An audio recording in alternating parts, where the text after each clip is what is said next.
Sosok perwira yang dimutasi usai tangkap anak bupati, atasan klarifikasi.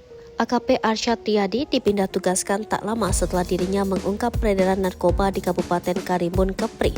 Ungkap kasus tersebut diduga melibatkan anak wakil Bupati Karimun. Sejumlah pihak menduga AKP Arsyad dimutasi lantaran ungkap kasus tersebut.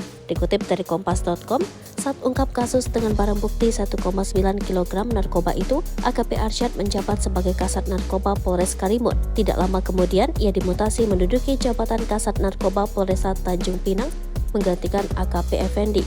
Kabid Humas Polda Kepri, Kombes Pol Zahwani Pandra Arsyad, menegaskan mutasi ini sama sekali tidak ada kaitannya dengan kasus yang sedang diungkap rombongan AKP Arsyad. Kalau memang mutasi karena bermasalah, Pandra mengatakan pasti di dalam keterangan mutasinya dalam rangka pemeriksaan atau pengawasan. Lagi pula, mutasi tidak saja AKP Arsyad, melainkan ada sekitar 32 orang yang alih tugas jabatan dan mutasi.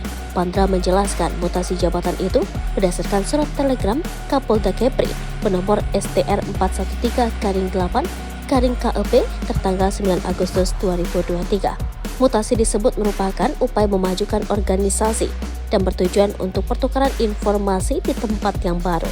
Hal ini biasa terjadi di tubuh Polri dalam rangka penyegaran dan memenuhi kebutuhan organisasi. Sebelumnya, polisi menangkap 4 orang yang diduga terlibat dalam peredaran narkoba dari Malaysia di Kabupaten Karimun, Kepulauan Riau. Salah seorang pelaku yakni DA diketahui adalah putra kandung dari Wakil Bupati Kabupaten Karimun, Anwar Hashim Muharram.